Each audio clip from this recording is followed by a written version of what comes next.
संपादक महोदय श्री प्रदीप तिवारी जी, अभिषेक Pandey ji bureau in charge Lucknow, Shailendra Singh ji, आलोक प्रकाश जी, आप भी उपस्थित रहेंगे और यहाँ पर इस पत्रिका का विमोचन किया जाना है। और आंधियां चलने लगी, ज्वार तुम पैदा करो, कंठ में क्रंदन नहीं, हुंकार तुम पैदा करो, सजने लगी। एडवेंचर टूरिज्म हब और माननीय प्रधानमंत्री जी पिछले साल देहरादून आए थे, जहां हमने एक इन्वेस्टर मीट करी थी और उस इन्वेस्टर मीट में माननीय प्रधानमंत्री जी ने पूरे देशवासियों से एक अनुरोध किया था कि आज हमारे देश भर के लोग पहले विदेशों में जाके एक कल्चर बनता जा रहा था कि अपने विवाह के कार्यक्रम विदेशों में कर रहे थे। माननीय प्रधानमंत्री जी ने कहा कि भगवान के सबसे ज्यादा निकट का स्थान कोई है तो देवभूमि उत्तराखंड है, इसलिए अगर आपको वेडिंग करनी है तो देवभूमि उत्तराखंड में करिए। तो हम लोग उसको वेडिंग डेस्टिनेशन के रूप में भी, वेडिंग डेस्टिनेशन हब के रूप में और फिल्म शूटिंग स्थल के रूप में भी हम इसको विकसित कर रहे हैं। प्रदेश में होम स्टे योजना हो, लखपति दीदी योजना हो, सौर स्वरोजगार योजना जैसी अनेक योजनाएं हमने लागू की हैं, जिसके माध्यम से रोजगार भी बढ़ रहा है, स्वरोजगार भी बढ़ रहा है और हमारे बहनों की आर्थिकी बढ़ रही है। और मैं सच बताऊं आपको, ये मैं यहाँ कहना चाहता हूँ बरेली में, क्योंकि आप लोग उत्तराखंड से जुड़े हुए हैं। अभी उत्तराखंड के अंदर जो हमारी मातृशक्ति है, महिलाएं हैं, वो बहुत शानदार काम कर रही छत्रपाल जी। और सच बताऊं तो उनकी जीवटता, उनका कौशल, उनका परिश्रम एक नई दिशा पूरे राज्य को दे रहा है। उनके द्वारा जो उत्पाद बनाए जा रहे हैं, चाहे वो सिलाई के हों, चाहे बुनाई के हों, चाहे वो हमारे मिलेट्स के हों, चाहे वो तमाम प्रकार के बच्चों के खिलौने हों या प्रसाद हो, बहुत प्रकार के जो आज वो ब्रांड बनाकर वहां से हमारे यहाँ से चला रहे थे, हमने उनको एक ब्रांड के रूप में अब आगे देश दुनिया के अंदर प्रचारित किया है, हाउस ऑफ हिमालय उत्तराखंड। और वो इतने अच्छे अच्छे ब्रांड हैं, इतने अच्छे अच्छे उत्पाद हैं कि कई बार मुझे लगता है कि जो बहुराष्ट्रीय कंपनियां होती हैं, उन बहुराष्ट्रीय कंपनियों को भी वो फेल कर रहे हैं। उन बहुराष्ट्रीय कंपनियों से भी अच्छी पैकेजिंग है उनकी, अच्छे तरीके से उन्होंने शानदार तरीके से उसको बनाया है। और हमारे राज्य में पिछले सालों में महिलाओं ने जिस अथक परिश्रम से काम किया है, उसका परिणाम है कि उत्तराखंड में 1 लाख बहनें हमारी आज लखपति दीदी बन गई हैं और हम जल्दी 1.25 लाख बहनों को और लखपति दीदी बनाएंगे, उनको प्रोत्साहन देंगे।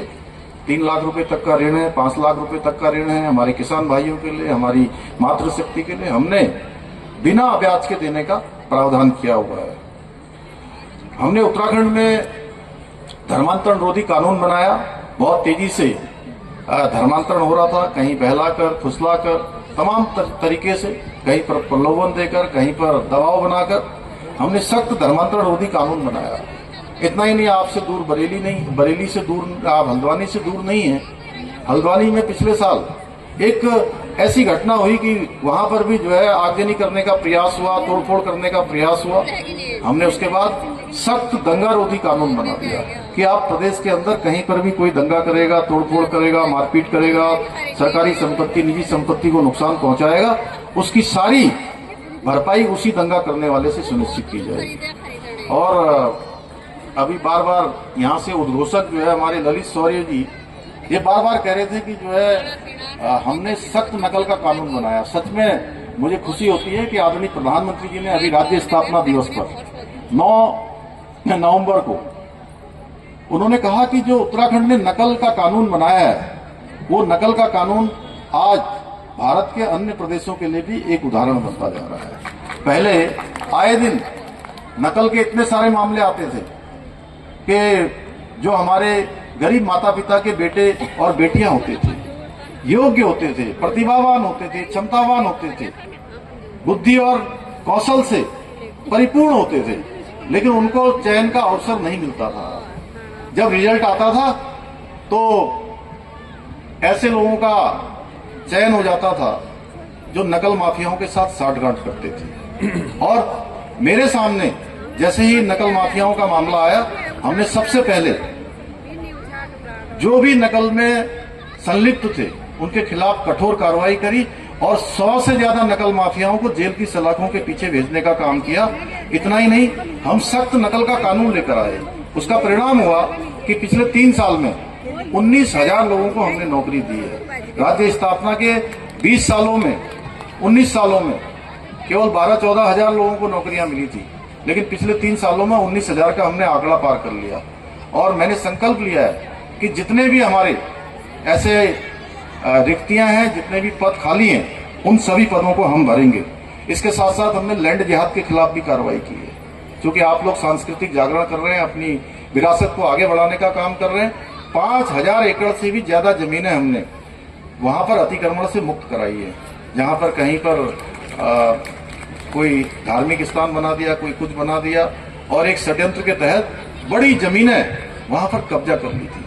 और इसके साथ साथ हमने थूक जिहाद के खिलाफ भी कठोर कार्रवाई की है, क्योंकि देवभूमि उत्तराखंड जो भी आता है उसके मन में होता है कि यहाँ तो शुद्धता होगी, खाने में शुद्धता, रहने में शुद्धता, वायु में शुद्धता, जल में शुद्धता, खाद्य पदार्थों में शुद्धता। अगर वहां पर भी इस प्रकार का प्रश्न चिन्ह, संशय मन में लोगों के नहीं रहना चाहिए, इसलिए हमने कठोर कार्रवाई की। इतना ही नहीं, देवभूमि उत्तराखंड को एक गौरव आप सबको प्राप्त हो गया कि देश की आजादी के बाद जो देश का संकल्प था कि पूरे देश के अंदर समान नागरिक संहिता का कानून बनना चाहिए। बाबा साहब भीमराव अंबेडकर जब भारत का संविधान बना रहे थे, वह भी भारत के संविधान के अनुच्छेद 44 में इसका प्रावधान करके गए कि प्रदेश और देश में समान नागरिक संहिता लागू होनी चाहिए। भाइयों बहनों, ये गौरव देवभूमि उत्तराखंड को प्राप्त हो गया है कि समान नागरिक संहिता का विधेयक बनकर तैयार हो गया, और इसी माह आपको समाचार मिल जाएगा, इसी माह हम इसको लागू करेंगे। और ये गंगोत्री देवभूमि उत्तराखंड से निकली है, जैसे माँ गंगा, यमुना, दोनों के लिए, परिवार के दोनों मुखियाओं के लिए एक बार जोरदार तालियां। ऐसे बुजुर्गों का ख्याल रखते हैं हमारे माननीय मुख्यमंत्री महोदय। वहां बुजुर्गों को लगातार सारी सुविधाएं आपके द्वारा दी गई हैं, इसका अनावरण। और उसी के साथ द यूथ आइडियाज बरेली और लखनऊ से प्रकाशित पत्रिका, उसका विमोचन यहाँ पर किया जाना है, जिसके संपादक हैं प्रदीप तिवारी जी। दैनिक जागरण, अमर उजाला और हिंदुस्तान का सफर इनका तय हुआ, और उसके बाद वो द यूथ आइडियाज नाम की एक पत्रिका निकाल रहे हैं। माननीय मुख्यमंत्री श्री पुष्कर सिंह धामी जी से अनुरोध है कि इस पत्रिका का भी आप यहाँ पर विमोचन करेंगे। श्री प्रदीप जी माननीय मुख्यमंत्री योगी आदित्यनाथ जी की मीडिया टीम में हैं, और यहाँ पर उनके साथ अभिषेक पांडे जी, ब्यूरो इंचार्ज लखनऊ, श्री शैलेंद्र सिंह जी और आलोक प्रकाश जी से भी निवेदन है कि वो मंच पर आएंगे और अमर उजाला जीवांजलि के सारथी की मदद लें और महाकुंभ में स्नान जरूर करें।